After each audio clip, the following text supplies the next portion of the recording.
Oregon. The Beaver State is home to 6 units of the National Park System, and in this video we're going to talk about 4 of them. You're all probably very familiar with Oregon's contribution in the Big 63 department, Crater Lake, but in a state like this, overflowing with big mountains, bountiful coasts, lush rainforests, and sweeping deserts, you might also be surprised to find some hidden gems in the historical, geological, and paleontological department.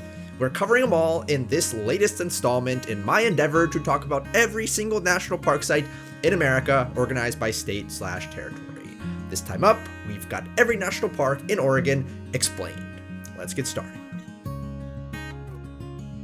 Alright, we'll go alphabetically here, which means right out of the gate we're starting with Oregon's lone entry in the Big 63 Club, Crater Lake National Park. Crater Lake is one of our oldest national parks, having been established in 1902. In fact, that actually makes Crater Lake the 5th oldest national park in the United States. Only Yellowstone, Yosemite, Sequoia, and Mount Rainier are older. At 1,949 feet deep, Crater Lake is the deepest lake in the United States, the 2nd deepest in North America, and the 10th deepest in the entire world. How it became so deep is actually quite a fascinating geological story. See, Crater Lake actually sits inside the collapsed remnants of the Mount Mazama volcano, which erupted around 8,000 years ago. Mount Mazama ejected about 12 cubic miles of ash during its most recent eruption, enough to cover the entire state of Oregon in nearly 7 feet of ash. This ash was spewed over 30 miles into the air and was deposited as far away as Canada and what is today Yellowstone National Park. To put this in perspective, the Mount St. Helens eruption in 1980 only ejected about 0.12 cubic miles of ash, 100 times less than Mount Mazama, and we saw firsthand how destructively violent that event was.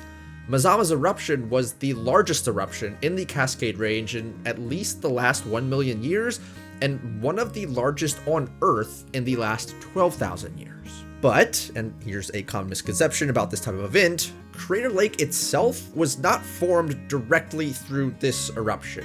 In other words, when Mount Mazama exploded, it didn't simply blow the top off the mountain and leave a giant hole that filled with water. Instead, what happened was the eruption emptied the magma chamber inside the volcano, and without that material to support the weight of the rock above it, the mountain simply collapsed in on itself, forming a caldera.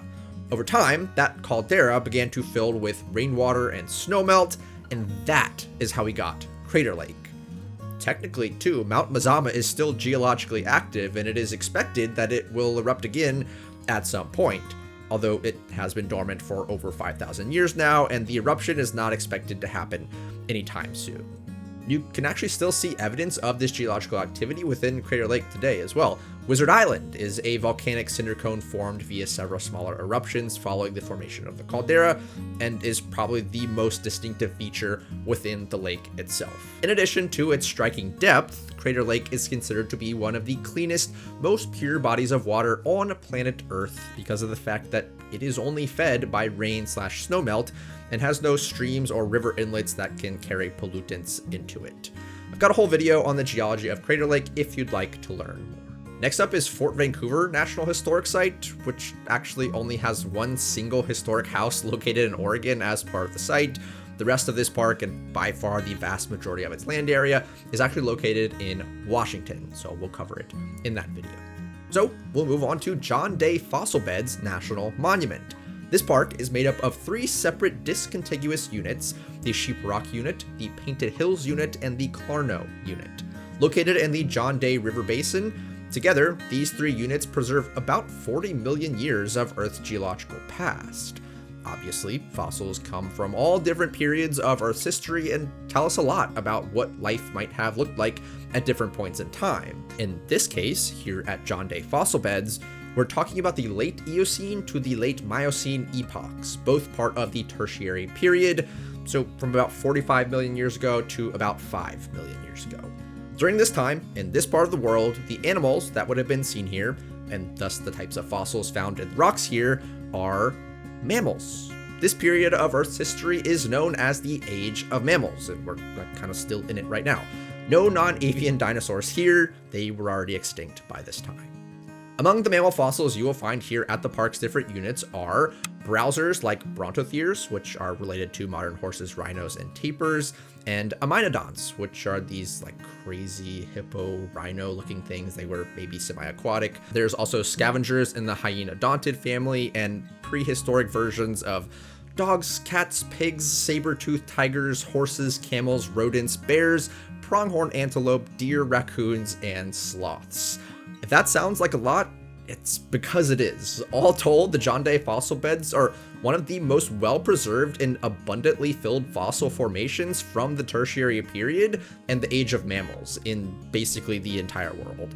This park is a true paleontological treasure. You can also find a lot of plant fossils here, species like palms and other subtropical plants, hydrangeas, mulberry, hawthorn, pines, oak, sycamore, maple, ginkgo, and elm, all of which help us interpret the climate of this area over the course of millions of years. After all, today these fossil beds exist in a dry scrubland environment lying in the rain shadow of the Cascade Mountains, but that wasn't always the case. When you have access to 40 million years of Earth's history preserved in the rocks, and you begin to see the types of species that existed here in the past, you begin to build a picture of the changes this place has seen in that time. From there, we'll head to far northwestern Oregon to Lewis and Clark National Historical Park. Now, we all know the story of Lewis and Clark and their groundbreaking exploration of what would become the western United States. They left from St. Louis, traveled up the Missouri River, and crossed the Rocky Mountains, and eventually reached the Pacific Ocean. That journey is actually interpreted as part of the Lewis and Clark National Historical Trail, not a national park unit, but still overseen by the National Park Service. And, well, that journey ended, or I guess technically it's halfway point because they had to go back. Anyway, that journey ended here in what is today Lewis and Clark National Historical Park. This park was first established in 1958 as the Fort Clatsop National Memorial, with its primary purpose being simply to commemorate the Lewis and Clark expedition. However, it was redesignated in 2004 to a National Historical Park, which expanded its interpretive mandate to include a bigger emphasis on the history and events of the expedition, as well as its interactions with the indigenous tribes they encountered. Today, the park technically encompasses land in both Oregon and Washington, but a lot of that land is actually managed by both the Oregon and Washington State Parks Departments, as the park operates a unique partnership with those agencies. As far as the NPS-owned land, the core land management area for this park is the acreage in and around the aforementioned Fort Clatsop. Fort Clatsop was where the Lewis and Clark expedition spent the winter of 1805-1806, before they headed back the way they came and returned to the United States and told everybody about their expedition. In addition to its absolute plethora of historical experiences available here, the park is also well known for its hiking and nature opportunities, encompassing iconic Pacific Northwestern scenery like coastal cliffs, rocky beaches, and old-growth temperate rainforests. After that, Oregon is also home to several sites associated with the Nez Perce National Historical Park, which is a rather unique park made up of more than 20 different individual sites associated with the Nez Perce tribe, but the vast majority of those sites are in Idaho, so we'll learn about that park when we talk about that state. Which means we come to Oregon's fourth and final entry in this video, Oregon Caves National Monument and Preserve.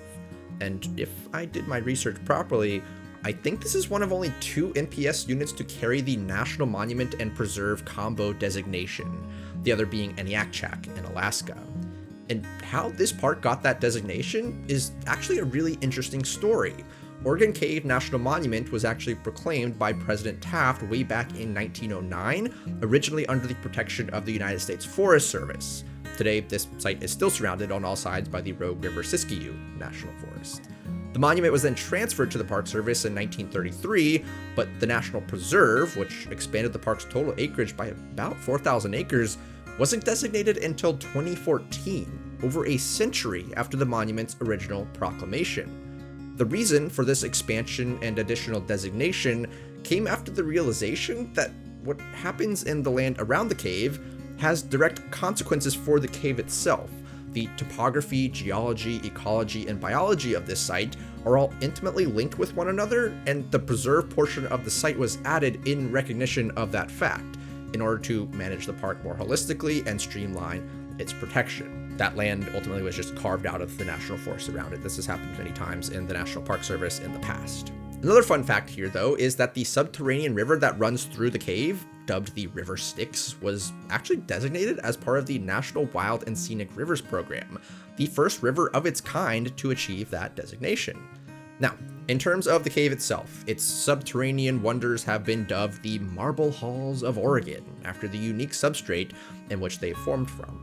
See, Oregon Caves is a solution cave, which means its features were formed from the dissolution of rock via acid.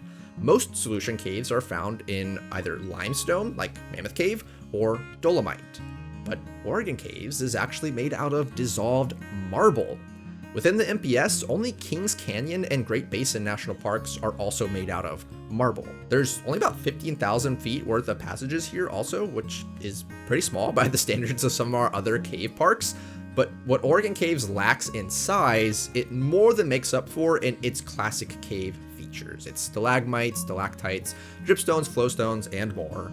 To see those features, you'll have to join a guided tour, as it's the only way to access the cave. And that, my friends, is all 6 national park sites in Oregon. We've covered 4 of them in detail here. Of course, Crater Lake steals the show, and rightfully so, probably. But even then, all of Oregon's national park sites combined didn't even crack 1 million visitors last year, and Crater Lake made up basically half of that, which tells me Oregon's national parks are flying under the radar. You've got a premier national park here, but also a world-renowned paleontological site, a massively significant historical site, and a remote and rare cave park, all of which are surrounded by jaw-dropping Pacific Northwestern scenery. So get on out there and go visit these Oregon parks. And if you've been to any of these parks, please let me know which ones you've been to and which one was your favorite down in the comments below. I'm expecting a lot of Crater Lakes, but I'm going to be pleasantly surprised that I'm going to be keeping an eye out for those of you who've been to the Beaver State's lesser known parks too. As always, direct support is much appreciated over on Patreon. I rely a lot on the power of my community and fan funding to keep cranking out these videos for you guys and keep teaching the world about national parks and public lands. Got lots of great perks over there, starting for as little as $2 per month. It's like $24 a year that you can find over at patreon.com/nationalparkdiaries. All right, thanks so much for watching. I'll see you next time. Goodbye.